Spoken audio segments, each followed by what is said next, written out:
Good evening and welcome to ParenTalks at St. Michael's College School, supporting your son in recognizing and responding to anxiety and stress, a conversation. My name is Liat Castellino. I'm the Director of Marketing and Brand Strategy here at St. Michael's College School. Thank you all for joining us for this third edition of ParenTalks. It's one of 6 ParenTalks planned for this academic year. ParenTalks debuted in May of 2019. It is designed to be a conversation between experts, featured guests, and current parents of students at St. Michael's College School on topics related to student wellness. The event is also being live streamed on YouTube. To watch or join the conversation, go to youtube.com/SMCS1852. Parent Talks is presented by both our Student Affairs Department and our Community and Learning Partnerships Program. Student Affairs is led by Mr. Frank Trenadu. It comprises guidance, the Learning Enrichment Center, and the Odette Library. Community and Learning Partnerships is led by Mr. John Walsh and aligns the academic curriculum with real-world learning through meaningful partnerships with individuals and organizations. I invite Mr. Trenadu now to say a few words. Thank you, Leanne. The topics of stress and anxiety are key words in today's fast-paced world. How they manifest, are processed, and managed by teenage boys can be vastly different. Our team of guidance counselors often address these two issues with our students. This includes providing students with tips and strategies to proactively manage those times when they may feel anxious or overwhelmed with both academic or other demands. Increasingly, parents are also contacting us on these same topics. Your role as your son's primary educators is even more critical in this context. With the expertise of our featured guests today, we hope that you are provided with more knowledge, important food for thought, and additional strategies to support your sons at home. Thank you for your keen interest, and we hope you enjoy the session. Thanks, Mr. Trenadu. Our first guest today is a familiar face to the Parent Talk audience. Dr. Mark Broussenko is a family physician, a hospitalist at the Center for Addiction and Mental Health, CAMH, and he's also an alumnus of St. Michael's College School, having graduated in 2007. Dr. Broussenko is on the front lines of mental health issues daily in his medical practice. He estimates that at least 50% of the youth that he sees and about 75% of the adults in his practice have anxiety or stress-related issues. Please welcome Dr. Mark Broussenko.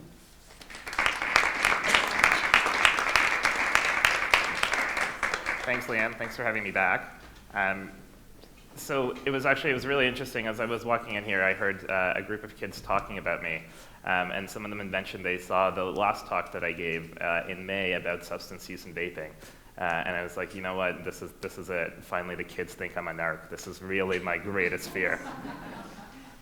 But on a serious note, I'm happy to be here with you, and I'm happy to have a conversation with all of the people here about anxiety. So for those of you who attended my previous talk, there's a lot of graphics that aren't mine, so I just like to acknowledge some of the authors. But you know, anxiety is, as Leanne mentioned, is a huge is a prevailing theme throughout my practice. And I think it's a prevailing theme throughout the modern world. And it certainly is one of, I think, the biggest public health challenges that we as a society and that we as a community face today. I'm sure it's a very relatable experience, and certainly I think all of us have felt like this cup of tea has at some point, including my favorite is, what if I'm just right and I can never live up to it ever again? So, just a quick overview, disclosures. I have no disclosures. Leanne had already introduced me. I'm happy to continue to do these and support the community. I don't work for any pharmaceutical agencies. And while I do work for CAMH, we're certainly always happy to support anyone and their needs. There is an evaluation form. Please do complete it. It helps me and the rest of the team here find out what you would like from these sessions. And if you have any questions or comments for me, please just reach out by email. So there's, in the interest of time, I'm going to kind of go over the objectives fairly quickly. I'd like to help you differentiate between what I think would be kind of expected age-appropriate amounts of stress for your children, and when I think the anxiety and stress levels are getting to the point that it's interfering with their ability to function. I'd like to get you to start thinking about some of the causes in both your lives and in society at large that might be contributing to this. And lastly, I'm just going to touch on some of the overlaps between anxiety, other types of mood disorders like depression, and problematic substance use. So this is, and I get this question a lot, it's, is my son anxious, right? And so I think if there's one thing that I can tell you right now, it's that really at one point or another in our lives, we're all anxious. So I'm anxious before any talk that I give. I'm anxious after any talk that I give. I'm anxious when I meet my girlfriend for drinks after this. All of that, I think, is a normal part of living. The concern, and this is especially key for children and developing adolescents, is when that anxiety starts to interfere with your son's ability to function in any of the spheres that are relevant. And so if you look through this is pulled from the DSM. I believe this is the DSM 5th edition. It's very similar to the previous criteria that we were using. Really, it's an exaggerated stress response to things that are not supposed to be stressful. And so there's 6 criteria. In adults, 3 criteria are required, persistently more days than not over 6 months. In children, 1 criteria is required, persistently more days than not for a period of 6 months. And so that, if you look through it, restlessness, easy fatigue, difficulty concentrating, irritability, muscle tension, sleep disturbance, like at one point or another, all of us will have met these criteria. The question is, does this persist over a period of time where it starts to really make a significant impact on daily function? And when that does, that's, I think, a sign of a conversation that this is not just normal adolescence. This is not just a normal response to stress. If you'd like, feel free not to take notes. I can distribute some of the slides from this afterwards. So anxiety from a physiological perspective is an exaggerated stress response. So we, as humans, as Homo sapiens, our bodies are evolved to allow us to survive on the savannah. So a stress response is very appropriate when you're trying to outrun a lion. A stress response is not appropriate in the modern world because, unfortunately, North America does not have lions. The messages on your phone are not likely to eat you if you ignore them. If you're going to go out with your friends and if you're going to socialize and you're going to play contact sports, there's probably not a chance that you're going to be attacked by a pack of ravenous animals, unless you go to a wolf pack game. So from a physiologic perspective, there's a number of changes that happen when your body experiences a stress response. And if you imagine yourself going through these more days than not for a period of 6 months, you can understand why this is incredibly deleterious to your social and academic and cognitive function. So from a cognitive perspective, the stress response increases sensations of fear and anticipation, and it also increases memory formation. So you are more likely to remember emotionally impactful and emotionally significant events.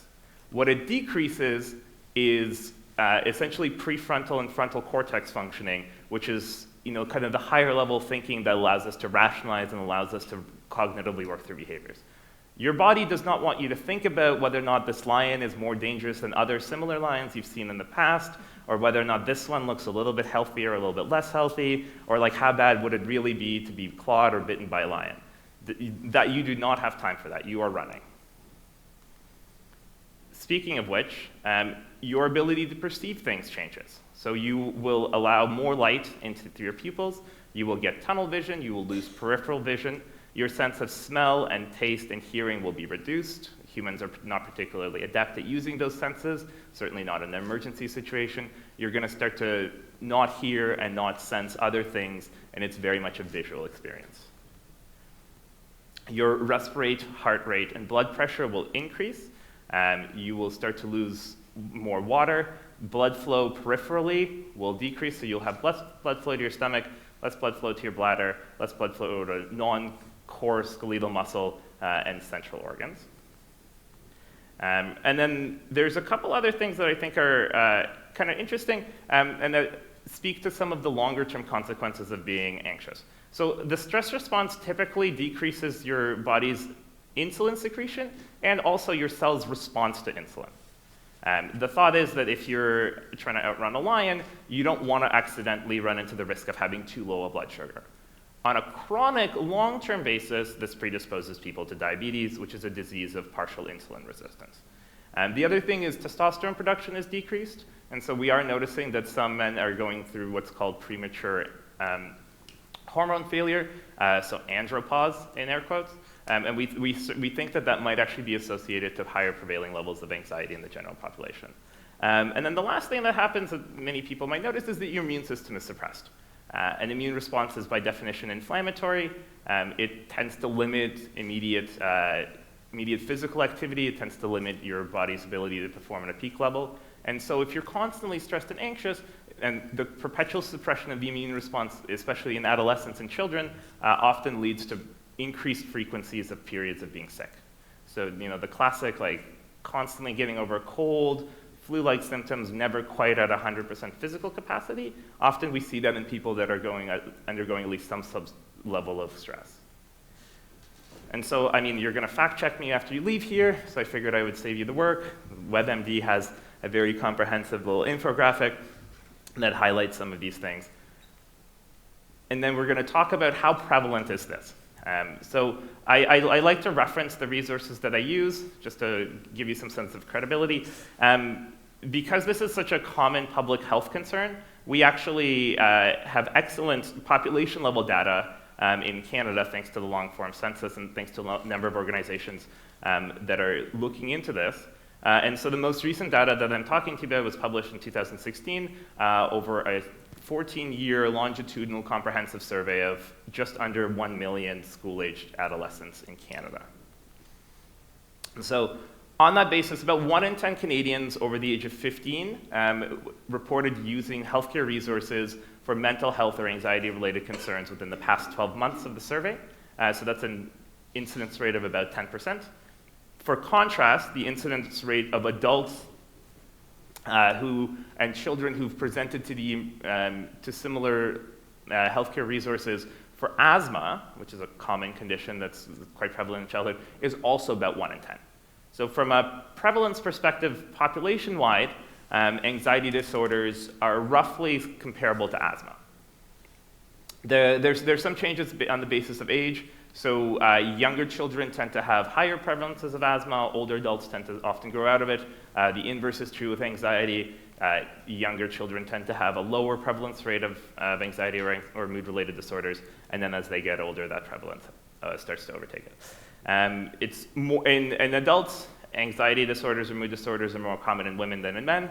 In adolescents, they're about equal. In young children, so preschool age or early school age children, we actually noticed that young boys, age 5 to 9, are more likely to complain about anxiety or mood disorders than are young girls in that population. Do not have an explanation for you. And the proportion of use has actually remained stable over the time period that they indicated. The total amount of use has gone up because the total population of Canada has gone up, but we've remained at roughly a 1 in 10 prevalence rate. So I think there's a lot of concern that anxiety and depression are starting to become more common, more prevalent. There's more awareness being raised about it. From an epidemiology perspective, it's a little bit challenging. If you don't look for a disease, you won't find it. When you start to look for it, you will find more of it. And so then it seems like more people have the disease. And in fact, what you're actually getting better is diagnosing people earlier and more accurately. But from a use perspective, the healthcare system has kind of remained fairly steady. So let's go through a little case series just to walk through this. So here's Steve. This is based on someone I actually saw last week in my practice. I've changed some of the identifying details to preserve patient confidentiality. But let's talk about Steve. He's 15. I've done all of the work of highlighting for you. I know this is a school, and so you're supposed to actually read and identify little narrative things. But I figured I'd make it easier. I'm not going to make you work too hard. So he's 15. He attends a private school. He's there on a need-based academic scholarship. Has decent grades, mid-80s. He's reasonably athletic, doesn't play any of the really marquee positions on any of the sports teams, but he's out there and he's trying. He has friends. There's some conflict in his friend group. He was texting one girl. She was texting her friend. He told her not to text the friend. The two of them were actually in the same place, so they saw his text messages. It's a whole thing. It's never happened before to him. He doesn't know how to work through this. He's the oldest of 3. There's 2 young brothers at home. He feels like he's getting a lot more stress put on him than do his brothers. it's one of those situations where he's the oldest, he's going through all of this for the first time, he's being raised by a single parent, she doesn't know quite how to navigate some of the transitions from adolescence. And then he presents in my clinic at her recommendation. He's complaining about some abdominal pain, maybe some diarrhea, doesn't feel quite right in his tummy, says he's not sleeping much, really not, doesn't feel up for going to school, hasn't been attending very regularly over the past month. Is this completely foreign? Does this child resemble any child you have ever seen? Yeah, no, none of your kids have this, right? So we're all done. Okay. So this is very typical, right? So this is kind of the classic presentation of slowly progressive rumbling dysfunction in one of these spheres. So the question for me is this an appropriate age-related stress response, or does Steve meet the criteria for a psychiatric disorder, like, for instance, generalized anxiety disorder that we talked about earlier? So I'm going to open up to the audience. We're not going to go through the trouble of having mics, but if you want to just shout out your answers, I won't make anyone feel bad, so there's no right or wrong answer, but do you think, does this child have a problem? Problem because he's missing school. Yeah. Okay. So it's a problem is he's missing school. Great. So school absenteeism is like one of the defining features. Little newborns have two jobs. They're supposed to eat, and then they're supposed to grow. That's it. That's all they do. School-age children have two jobs. They're supposed to eat, and they're supposed to go to school. Right. So when your kids don't go to school, that is by definition a clinical problem. So there's really not a structure in place that tolerates an amount of absenteeism for non-traumatic reasons. So if they're being bullied, if they're quite sick, like that they require time off school, that's very different. But otherwise, functional children are expected to attend school. Certainly, you're paying a lot of money for your kids to have the ability to attend this school, and when they don't go, it's really not great. Any other comments? No. Okay. So yeah. So just to outline this, so there's some family stressors. So he's the oldest child, which we know is more predictive of having anxiety and mood disorders. Single parent home, so mixed and blended families, single parent families, families that are going through divorce or separation. Unfortunately, there are some correlations there in terms of what happens to the mental health of the children. There's some academic stressors. So for this particular child, his academic performance really matters because if his grade point average goes too low, then he can't attend school, and then it's a whole thing because he presumably wants to attend school eventually, and so there's an expectation that he needs to meet a certain threshold. And then there's interpersonal stressors. So there's conflict in the friend group. And this is completely normal, and it's quite age appropriate. We expect, especially developing adolescents while they're trying to figure out how to socialize, how to integrate with their friend group, we expect some amount of conflict, right? So no one's going to have a perfect friend group, especially when it comes to romantic interests. There's two girls, maybe he likes one, maybe she likes him, maybe the other one likes him more. Who knows, right? That's part of being a teenager, is growing up and figuring out how you're going to do that. Because certainly all of our adult lives have excellent, open communication and are completely conflict-free. Yeah. I figured I'd get at least a laugh out of it. And so then, yeah, absenteeism, right? So whatever's going on, the downside is unacceptable. And so we need to fix that. And so Liat actually will talk about some of the strategies that St. Mike's has put into place about how we can help you support your children in hopefully steering them in a bit of a different track. Okay. And so I had actually asked Frank Trenadu, who had introduced this talk, to compile some sources of stress that he thinks are coming from the student perspective, and then there's also going to be a second slide from the parent perspective, and that's actually what Liat's talk is going to primarily focus on, is what are things that you as a community can do to help support your children. So in terms of sources of stress that students have identified, there's academic performance. So a common stressor is, achieving grades for university programs that are unrealistic.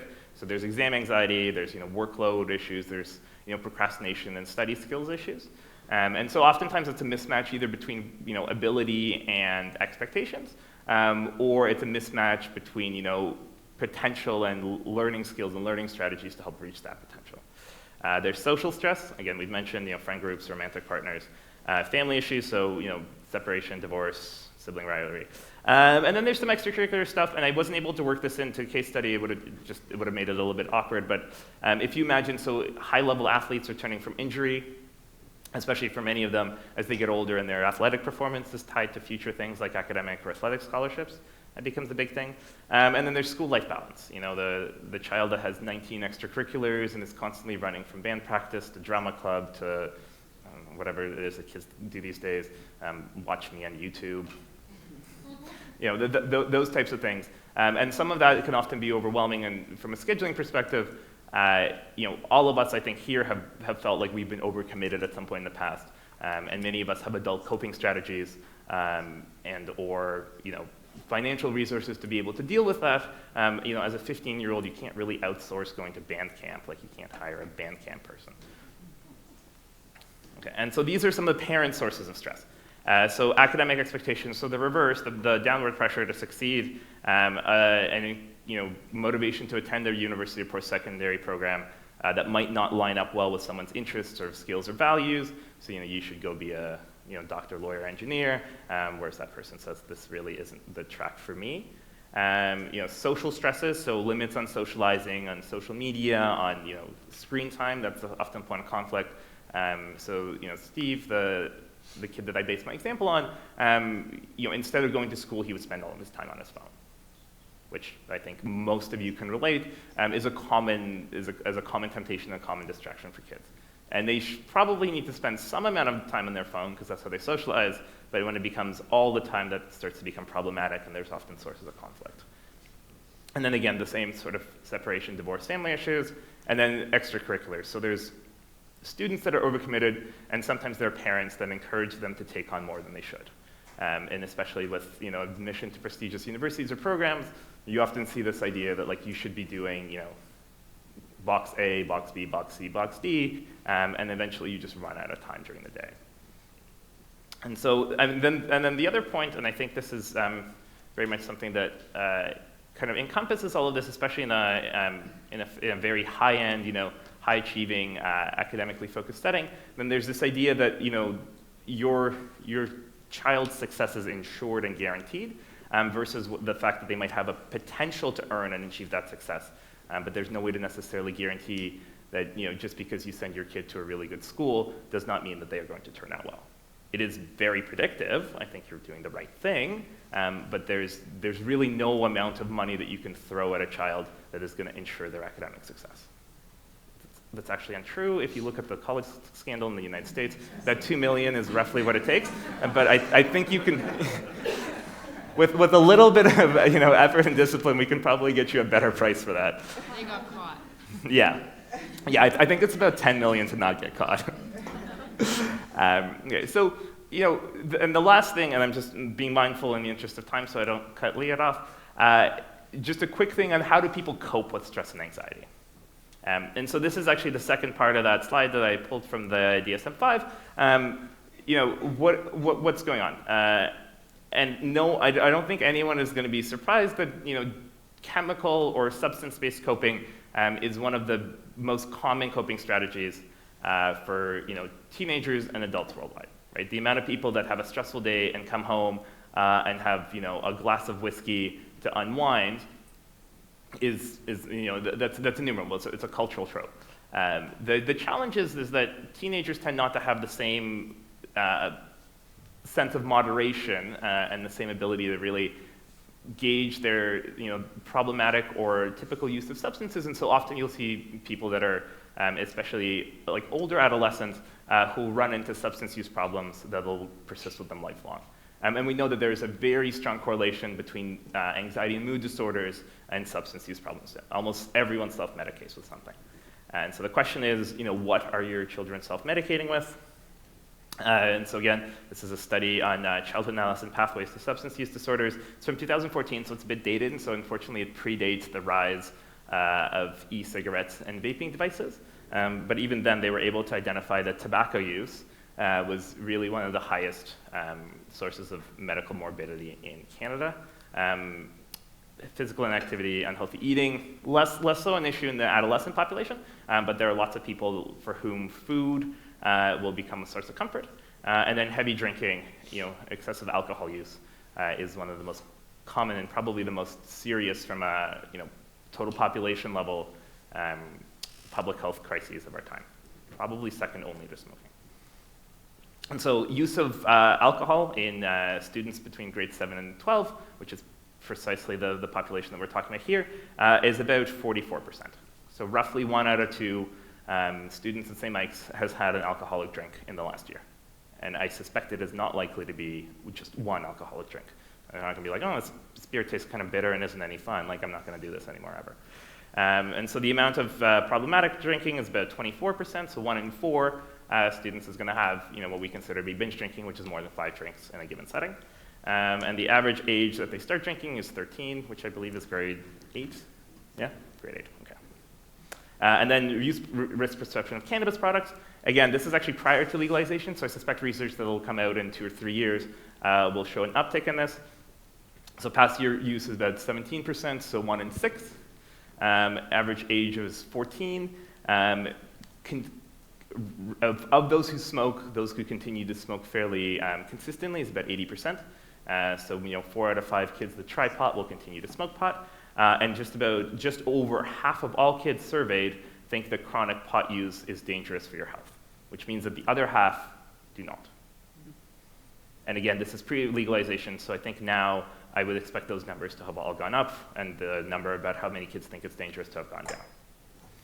And then obviously the last one is, what are they really doing? Is there a laser pointer on this? No, okay. Oh, there is? Yeah, there we go. Okay, so this is a graph of current smoking prevalence by sex. So if you look at Ontario, that's the gray line. There's a male-female split, so men are more likely to smoke. The downward trend here has been broadly negative, levels out, and then it goes up. And what happened in 2015? Anyone? Yeah, Jewel mango pods. Delicious. I swear they do not advertise to children. So that is a fairly concerning trend, because this has been, a almost 20-year steady decline, and that has now had a very sharp uptick after a lot of public health efforts that have encouraged those who do not smoke or do not currently use nicotine products not to start. So we have failed, I think, as a community of professionals. We have failed against the overwhelming marketing of mango and creme brulee. Okay, so I'm going to pass this over to Liat. Thanks very much, Dr. Broussenko. We are going to continue with the Q&A, so if you have questions for Dr. Broussenko, hang on to them, and we will get to them at the end of the session. St. Michael's College School welcomed our next guest as a member of the staff this academic year. Liat Benzacar is the school's student wellness officer. She holds a Master's of Social Work with a specialization in mental health. She has previously worked in both private and public schools and has been involved in designing mental health curriculum in these academic settings. Please welcome Ms. Benzacar.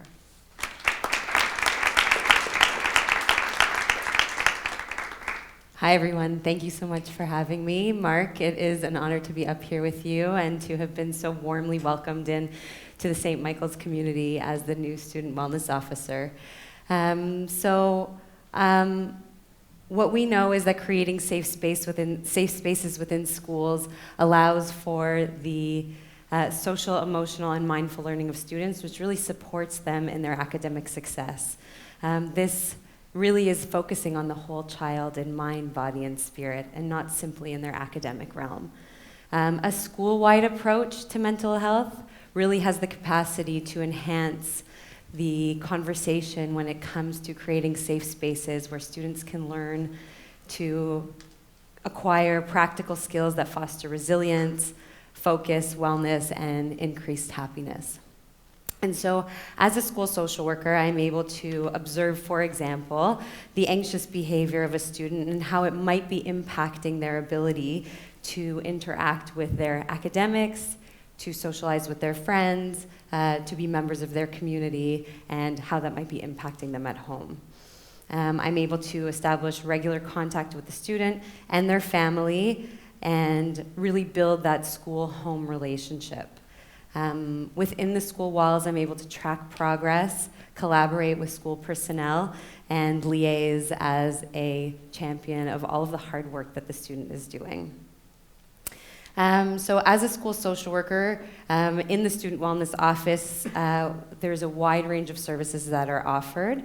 That includes individual counseling, workshops, curriculum, and sometimes coordinating referrals to further support, all in the name of creating a space for meaningful learning to happen and for students to feel successful. So back to our topic. I am a parent of a St. Michael's student, and so how on earth could I prevent or reduce stress for my child? The good news is that stress is a good thing, as Dr. Broussenko shared with us earlier. And the truth is that we don't want to rid our children of stress completely.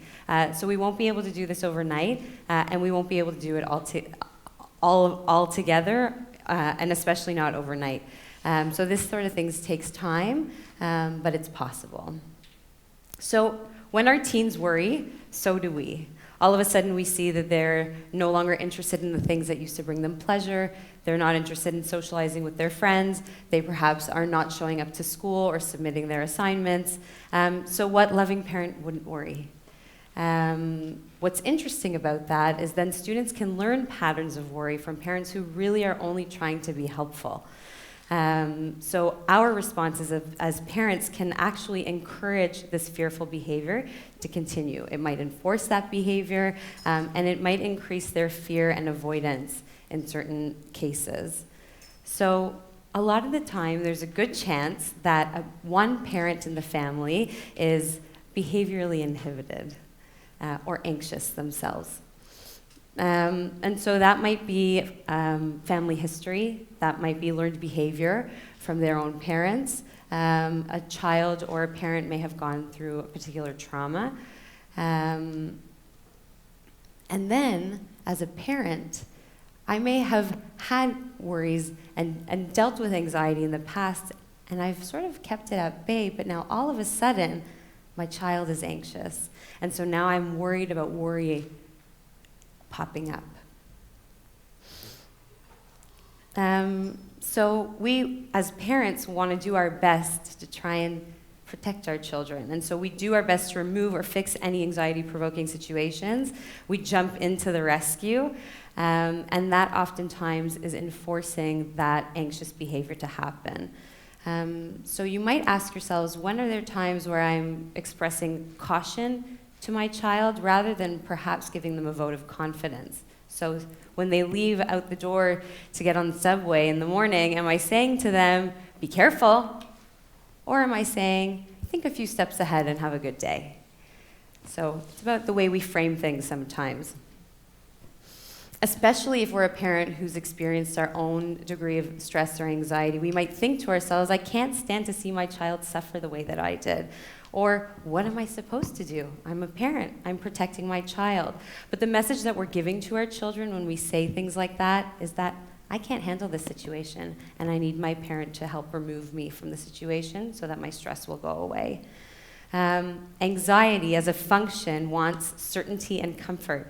And so that usually means retreating, removing ourselves from the situation by over-scheduling, being really clear about every step of the way. That might mean the comfort of mom's car for a long time. That might mean missing a couple of days of school. And so what happens to us as parents is we become very tired of dealing with this sort of behavior. And what we know, and as Dr. Broussenko suggested, we are, as parents, are oftentimes creating spaces for short-term comfort for our students. Oh, you know what? Camp is going to be too tough for you. You're not going to like having to share a tent with the other boys. Why don't you just stay home? And so I've created a short-term comfort for my child, but it oftentimes leads to long-term difficulties. So it's important to note that the school setting in general can be a very stressful situation for students. Coming into a school environment can trigger a lot of anxiety for students. Assessments, speeches, joining school teams, socializing with friends, participation in class, and what have you. So a lot of the time, and for the majority of students, anxiety serves as an adaptive function. And what does that mean? It makes sure that we study. It helps us achieve. It helps push ourselves a little bit further. And sometimes what we see is that it actually then becomes maladaptive. And so we might see that manifesting in things like perfectionism, avoidance, procrastination, feelings of being overwhelmed, needing to have very clear routines and knowing every step of the way. We might even see our children coming up with physical ailments. I'm feeling sick, I have a headache, I can't get out of bed. Some students might even vomit or have diarrhea, and they're constantly seeking reassurance. And so this all, of course, as you can imagine, and I'm sure many of us have seen at certain points with our children, can impact performance in school. That might be learning challenges, that might be difficulty socializing, or feeling as though they belong to the community of the school. So how can parents support their children? I think it's important to know that the skills that we developed with students who have anxiety that is impacting their daily function is the same regardless of where it begins. And that's really powerful for people to understand, to know that even if, as a parent, you might say, oh, you know what, this was a temperament of my child. He was always sort of an anxious boy. What we know is that temperament does not mean destiny. And knowing that means that we can really help support them in understanding ways they can invite their anxiety, expect to worry, and build skills and strategies that they can use to move through them. So we want our students to learn to cope with and adapt to stressful situations despite feeling anxious. So for example, me standing here before you, right? I would like to be able to come up here and share some of the things that we've worked on with students despite feeling nervous. And as Dr. Broussenko suggested, the blood pumping through our body, my hands are feeling pretty cold right now, my heart is beating quite fast, and we want to be able to teach our children to be able to move through stressful situations so that they can get something good at the end of it, and be able to share and have good social interactions, to be able to perform academically, and share with them that this is a normal part of development and growth. And so a lot of the time as parents, what's really helpful is hearing, it makes sense that you're feeling afraid right now, or I can imagine how stressed you might feel. So that validation is really important for students. And to remember that as parents, our goal is to not stop worries. We cannot do that. But what we can do is model strategies and become the coaches for our students to help them enjoy their lives again. We want them to know that making mistakes is viewed as a natural part of learning and growing up. And so you might ask yourselves, what's our family's message on screw-ups? And when kids make mistakes, what's the message that we have at home? We want to encourage our students to take steps toward their feared tasks. That often takes quite a bit of time, but we want to encourage and help them get there. And we might even use examples of times where we've felt nervous to accomplish a feared task, talk them through some of the thoughts that we've had, how we were able to tackle that, and the good that came out of it. And as parents, the best thing that we can do is always to express curiosity around a student's stress and anxiety, and as I mentioned, to reflect on our own worries. And so I think I would like to invite Dr. Broussenko back to the stage where we can answer a number of questions that any of you parents might have for us here tonight. Thank you. So I'd like to start by asking a question, Dr. Broussenko, of yourself. What concerns you most about the trends that you're seeing in your practice as far as the subject matter is concerned? So, I mean, I think I alluded to some of these during my talk. I think the biggest concerns that I have are twofold. One of them is I think there's an increase in really dysfunctional behavior as a result of stress and anxiety. And when I say dysfunctional behavior, I mean kind of the global failure of expected accomplishments from children. So there's a failure to learn independent skills. I'm seeing 20-year-olds, 22-year-olds that are still completely dependent on their parents for what we call instrumental activities of daily living. Like at some point you need to pay your own phone bill. It doesn't have to be with your own money, but you need to go through the process of figuring out how to do that. And if the rest of the world is so stress-provoking for you and so anxiety-provoking for you that you don't have the function required to do that, I think that becomes a problem throughout adulthood. At a younger age level, it's withdrawal from activity. So complete absenteeism from school obviously is a huge issue, but social isolation, avoiding going through kind of the classic steps of adolescence, peer socializing, romantic interests, discovering your own hobbies. When kids don't do that or are too anxious to do that, I worry. And then the other thing is kind of problematic substitution of substances for healthy coping strategies. And so, I think as a society, even looking at, and I don't like using broad trends like this very often, but I think if you look at the coping strategies of the 20th century, many of them were substance-filled, really reaching kind of in the 50s and 60s, peak alcohol use as a population. And then, from that point through a lot of public health initiatives, we actually encouraged healthier relationships with substances going forward. And I think that pendulum is swinging back the other way. The specific substances are maybe a little bit different, so it depends on kind of the demographic group. But I think excessive coping with things like nicotine and cannabis products, a return to binge drinking, a return to kind of other recreational substances like cocaine, tends to be, for me, to be a little bit more concerning, just because I don't think those are healthy coping strategies long term. On that topic, we have received a few questions via email address. The first one has to do with smoking. So the question is, I've seen my son smoking. When I try to discuss, he either denies it or he says, I am invading his privacy. What would a good response be? So I think that's challenging, and I think the challenging thing is, even, and we were talking about this sort of briefly beforehand. Nicotine is addictive, right? And so even if your son does not want to smoke anymore, he is probably going to have a hard time stopping.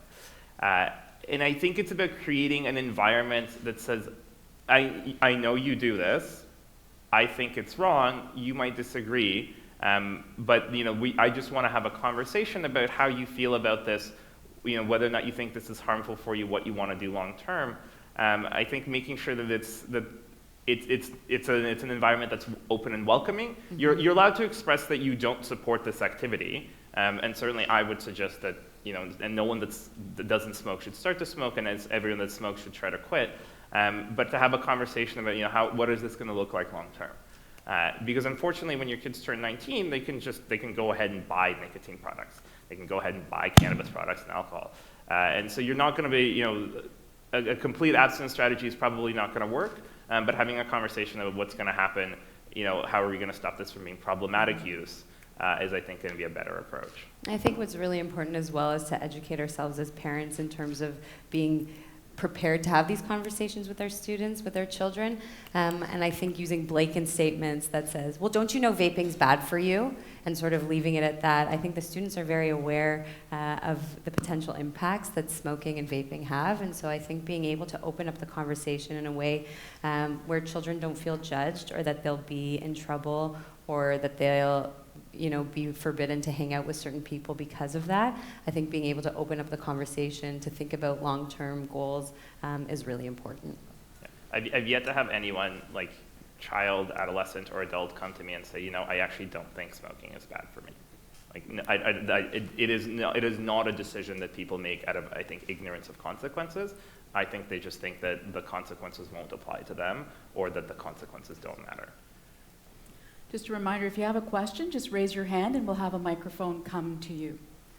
Liat. Oh, sir?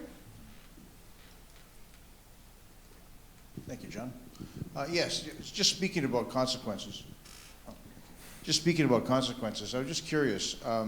Some of the symptoms that you talked about with respect to anxiety were withdrawal, absenteeism, so on and so forth. In that particular situation, how do consequences affect that? I mean, can they be a motivator? Can they be a detractor? And the part B to that question would be, at what age do people really start, or children really start to get the long-term implications of consequences? Because there are short-term consequences and then much longer-term ones. And then when do they really start to get it? Yeah, do you want to answer that first, and then I'll contribute? Or? Yeah, sure. So I think that a lot of the time our initial reaction is to consequence. So for example, if a student is resisting coming to school in the morning, our response oftentimes is to consequence them for us being late, for not arriving to school on time, and what have you. I think that over a period of time, it can be useful for some people, for some children. A lot of the times, using that as the only response is not always effective. So I think once we start to build a child's language to be able to describe what they're experiencing and moving through that expecting to worry, learning how to cope with worry, and then they're back into a place where they're able to use the skills that they've learned, I think consequence can be appropriate in that situation. But I think when we start, I think initially we're tempted to consequence, which makes sense. And then once we better understand that what we're dealing with is anxiety, I think it's really important to really build the skills up for the student, work with them together, and then eventually get back to a place where perhaps consequences would be useful. To answer the second part of your question, neurodevelopmentally, when do adolescent boys, in this particular example, when do they start to appreciate the big picture? When they're no longer adolescent boys, is unfortunately the answer to that. So we actually think that that level of social and brain maturity, at least in North American society, tends to happen somewhere in the mid-20s, especially for men. It's a hard question because it's not just a brain chemistry and neurophysiology problem. It's also a socialization problem, right? When do you reach a world where your own independence and your own agency as an adult, or even a young adult, starts to matter? And so for a lot of the time for a lot of kids, that time happens when they're now financially independent, or they're motivated to be financially independent, when there are direct consequences to their behavior. If you show up late for work 10 days in a row, you will get fired, and then that starts to sink in. I mean, and this is certainly outside my scope and my authority to comment on, but I do think that there is one of the questions that Leanne had asked me was why do I think that the anxiety epidemic is progressing? And I think as our society becomes more complicated, more and more essential adult skills need to be crammed into less and less time. So now the idea that you will be a fully functional independent adult at the end of high school, for a lot of people that are going to move on into high achieving professions, is unrealistic. I certainly don't think that I would have been able to do what I do now if I had only the skills I had when I was 18. But that delay in acquiring all of those skills for independence also is a delay in acquiring all of the skills to manage consequences. Yes. Question over. Oh, sorry. Go ahead. Hi, I was wondering if you could talk a little bit about social media and the role that has on progressing. Are we getting better at diagnosing anxiety, and that's why there's more of it, or is social media, does it really have the impact that we're hearing that it does? And if it does, do you have any guidelines on age restrictions, and when should they start getting involved in social media? I think it's a challenging question. So there hasn't been enough research, I think, longitudinally to say definitively yes or no with social media. And in fact, as we talk about this, social media and the way that kids engage with it and the way that adults engage with it is actually changing probably too fast for meaningful social science research. I do think it's a combination of factors. I think especially as practitioners, we're certainly much more aware that anxiety and mood disorders start to present more early, that they start to be more insidious and more pervasive, that more and more people in the population are going to struggle from that. To the extent that social media contributes to that, I think I would be dishonest if I told you that there is no contribution. It's hard to control for that because we would be living in a very different world if social media didn't exist. And there's certainly a lot of other things that contribute to that, through non-social media, advertising, social norms, things like that. I think it's hard because I think some amount of engagement with your peers needs to be where the peers are, and if all of your friends are on Snapchat or Instagram or TikTok or whatever the cool new thing is, then that's where you have to be. Where I think it becomes problematic is when your entire sense of self-worth and the entire self-identity becomes tied to social media. And I think that would be probably where I would draw the limit. Like, if you're only popular on TikTok and you're not cool in real life, that's a problem. We have a question up here, Mr. Trinity.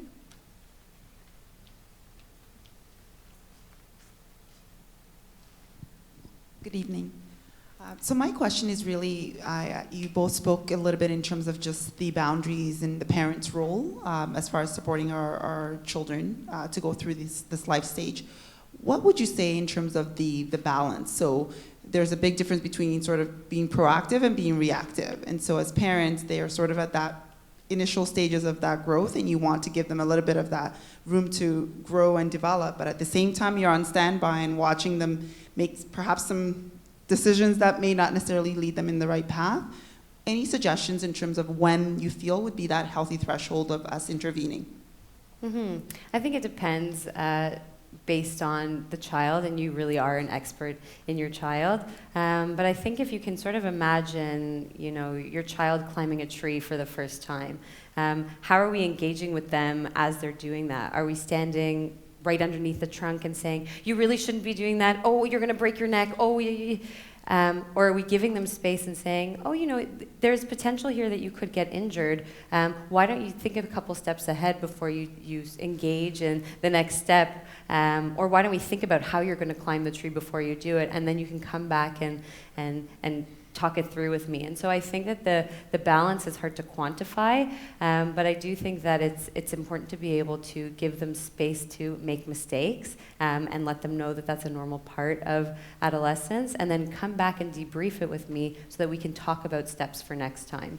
And so that sort of brings us back to creating safe spaces for students to feel that they can come to talk to their parents, or school personnel for that matter. And so the balance, as I said, is hard to quantify, but I think over time, and as your child grows and as you learn to understand them better and where their stress or anxiety may lie, and I don't mean diagnosed anxiety in all cases, you'll be able to then slowly sort of lengthen the rope. I think this is a personal opinion. There's no textbook in medical school that you read that tells you how closely should you be involved in your kid's life. My recommendation especially for fairly high achieving adolescents is that your job, or your primary job as a parent at this stage, is to take the long view. So just to speak to specifically, what are the consequences of your actions? And I'm going to use some normative examples, so bear with me for a second. But if the mistake that your child is going to do is that they're going to break up with this girl that's actually really good for them and is something that you think is a positive relationship, let them do it. Right? They will screw up. They will realize that some relationships are better than others. That sometimes you can let go of a good thing, or vice versa. And because the consequences of that long term really are not going to be functionally incredibly limiting. And that's the example of they're going to climb onto the first branch of a tree and the branch is going to break and they're going to fall down. They're going to scrape their knee. If the consequences, and as mature, responsible adults, like I imagine you have a better sense of the long view than your kids do. If the consequences are really significant, they don't apply to university, they apply to a completely out there university program, they sabotage something that has real long-term meaning for them, that's where I would probably steer to intervene and at least suggest that they reconsider. And this is like when they're climbing to the topmost tiny little twig branch, like you want to be there with a safety net to catch them if they fall, because that's a real that's going to have real impact on their lives. And I think you intuitively feel this. The hard part is to figure out where the gray area is, and that also depends on your parenting style and your relationship with your child and your own sense of threshold of what's appropriate risk. But I would say if you're ever worried, you're better to err on the side of caution. But understand that there's some mistakes your kids are going to have to screw up something when they're teenagers. Otherwise, they will not be able to handle with screwing up things when they're adults. And if the expectation is that they screw up nothing as adults, like literally, this is the second coming of Jesus. Please come find me.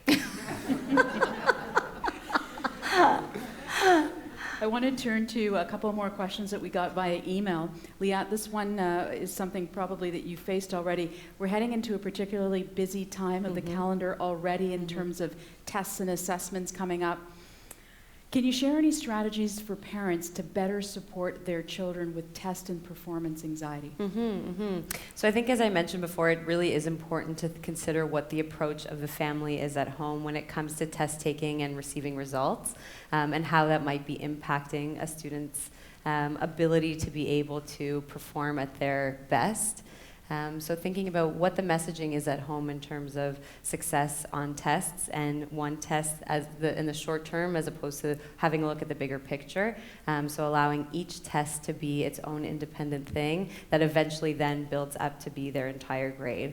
I think it's important to teach children skills of mindfulness in the moment, so taking a few deep breaths before the test, sometimes writing out some things that they need to use to remember is often very helpful. And also to be prepared. A lot of the time, anxious students procrastinate, and procrastination, of course, leads us to feel more anxious. And so if we can help them be prepared with scheduling, checking in with teachers, and being mindful of the time that they're spending on social media or in front of screens and perhaps not focusing on their studies is really helpful. I think that final piece also that we will always want to be able to consider is if there is some sort of learning challenge behind all of this, we would encourage you to connect with your child's teachers and then eventually through the Student Affairs Department to the Learning Enrichment Center to talk about any sort of learning challenges that they might be experiencing. Another question that we received by email is how do you support, and this question has come up in previous Parent Talks incidentally, how do you support a teenager who keeps to himself and doesn't share his feelings and emotionally keeps his parents at bay? That's one for both of you. I mean, I will start off as a archetypally brooding male teenager way back in my day. It really is. I mean, there are different personalities and there are different ways of handling adolescence, and a lot of them are socialized, and so kids will pick up on that really quickly. Sometimes the isolated brooding loner archetype is a thing that people gravitate towards, and then they will eventually try it out and they will move past it. That part is not necessarily quite as concerning for me. I think the important part is to make sure that you still have open lines of dialogue between you and your son to make sure that if there are actual issues, things that he thinks is, and this applies to girls, by the way, like this is not, strictly exclusive to boys. But, if your child has concerns that he or she feels like are things that they can't handle, they need to know that even if they haven't come to you for support in the past, that you will be there in whatever way works for your family dynamic. And it's, at some point there is a part of adolescence that requires kind of a certain isolation from the parents. That's, we think that's critical to the development of the self, to the ability to have confidence in your independence and your own autonomy. So, being withdrawn from the home is not in and of itself a problem, but it becomes a problem when there's no path back to that sense of safety through that withdrawal. Do you have anything to add? Mm-hmm. I mean, I would say that that's that gray area that we mentioned before, right? Knowing that we can give our children space to be able to process and be when stepping in when we know that there's a safety concern. That would be the time, those tiny little branches that we really would want to be there. But I think keeping open lines of communications, inviting them to come to speak to you whenever they feel comfortable, and perhaps reminding them of the resources that exist for them within their school or their sports teams or their theater clubs, where they can go to talk to somebody if it isn't you. And just one quick thing, just normalize it, right? Say like this, it's okay, you don't have to share all your feelings with us. But if you have any that are very significant or very impactful, if something is going on that you really don't know how to handle, we are still there for you. Another question that we received via email, how do we know that my son is adjusting to a new school routine, or is he really getting stressed out and exhausted? We are in October, there are plenty of new students still in this school. How do you differentiate between the two? Mm-hmm. I think a lot of the times what we want to see is that they're able to complete their day-to-day functioning, that they're continuing to engage somewhat socially, that they continue to be interested in the things that they have been in the past. I think when the function of day-to-day living start to be impacted, that's really when the questions start to come up. A lot of the time we turn to our teachers, which is why it's nice now to have a student wellness office within the school, because the teachers are often asked to comment on certain children, how they're adjusting, especially in grade 7 and again in grade 9 and again in grade 12. So there's a lot of check-in from the teachers and their parents, and so we know from a school perspective that this is a very stressful time, and so we are hyper-vigilant at this time to create spaces for students to be able to come, work on some skills, have space to talk, and so forth. I think that covered it perfectly. Any other questions from the audience? Okay. Liat, I was curious, you're a young mother. Mm-hmm. How has your knowledge of what you do professionally impacted the way that you parent? I think first and foremost, I tip my hat to parents in a new way that I never did before. I think it really puts into question for me a lot of the things that I said to myself I would never do as a parent, and learning how difficult it is to manage our own emotions because of this intense love we have for our children, so that they are able to have the space to learn and grow. And so I do find myself being the parent who's under the tree catching, every fall, and slowly allowing myself space to find that gray area again that we talked about. So it's a learning curve for our children to learn how to cope with anxiety and stress, and I think as parents we need to say to ourselves, it is for us too, and it's hard for us too. So I think it's been a real interesting learning process, and so you are all wonderful. And that's I mean that really honestly. It's hard to, I think that the first moment I became a parent, I realized how stressful it is to be a parent because of this intense love and because of this feeling of wanting to see success and happiness. So if we're just kind to ourselves and give ourselves a little bit of self-compassion, and knowing that this is a difficult process for us too, has been helpful for me, for sure. Dr. Broussenko, you don't have children yet, but you're off the hook. So that concludes our event for this evening. Thank you to both Dr. Mark Broussenko and Liat Benzacar for their time and their insight, and we hope that you found that to be interesting and informative as well for yourselves. A huge thanks as well to our technical crew led by Stephen Klein and Matthew Cerna, as well as the students involved in the crew as well. A link to the live broadcast of this evening will be on the website, the school website, stmichaelscollegeschool.com/ParenTalks, and that will be up tomorrow. Thank you for your presence and participation in Parent Talks at St. Michael's College School, and we wish you a wonderful evening. Thank you.